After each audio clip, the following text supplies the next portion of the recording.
that's not Joan Clark, but I've put it there, bibleplus.org, so you can go to bibleplus.org. I've got some of it printed out.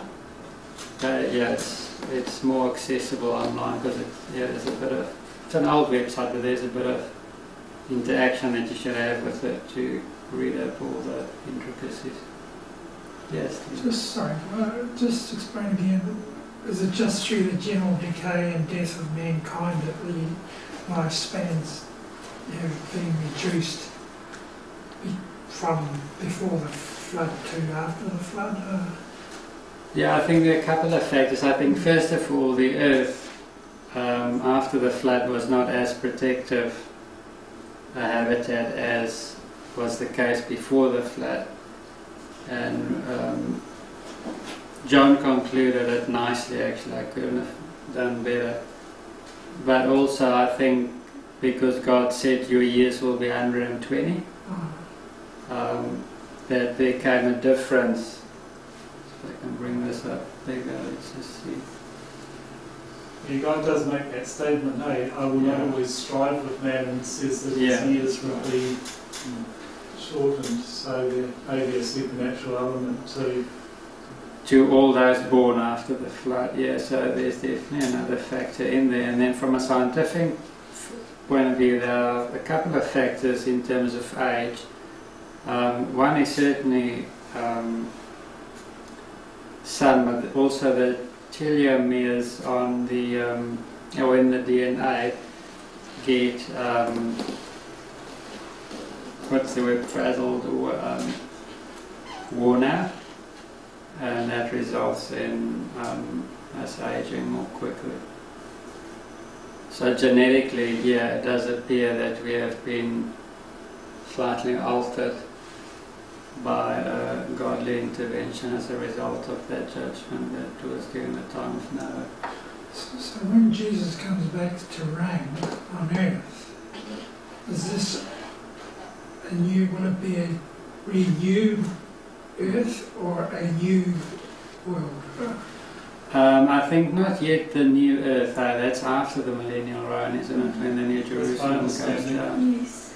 But we'll have our resurrected bodies or our glorified bodies, which in effect will outlive 1,000 years. So it will be even better than the people had before the flood.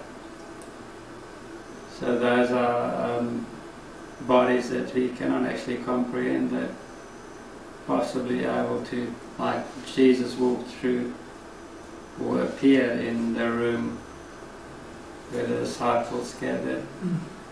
So yeah, it's a multi-dimensional body, or body able to experience infinite, perhaps, levels or numbers of dimensions, as opposed to just space-time as we know it as humans.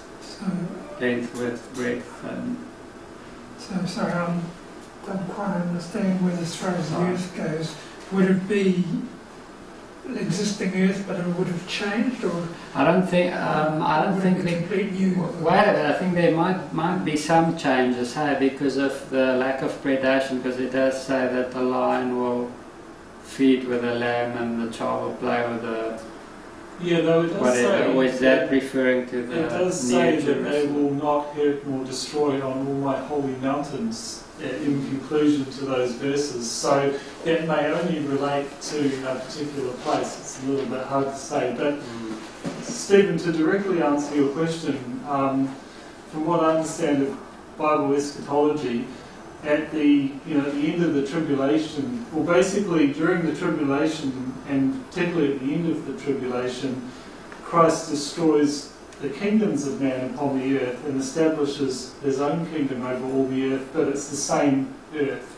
And that state of things continues for 1,000 years before the earth itself is completely renewed or replaced by new heavens and new earth.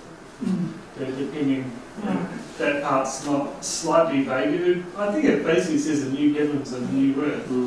And it does say that. Yeah. And it says there will be no more sea. So that final new heavens and new earth would appear to be quite different. Because there was a marked change from pre-flood to post-flood, and you just wonder, there is another analogy with... Yeah, I think we'll see another change. Certainly in terms of our own bodies it will be a very significant one, but as John has pointed out, in terms of the earth, the significant change is only going to come after the millennial reign of Christ. I guess only people in their new bodies will be able to survive the destruction of the old earth and the creation of a new one. You're not going to survive that if you're that's very true. About that. Yep. That's right. Yeah, no, this is fascinating. It's so much more interesting if you can put scientific research in its proper perspective using a biblical worldview, but that's not very popular these days. So hence my frustration with it.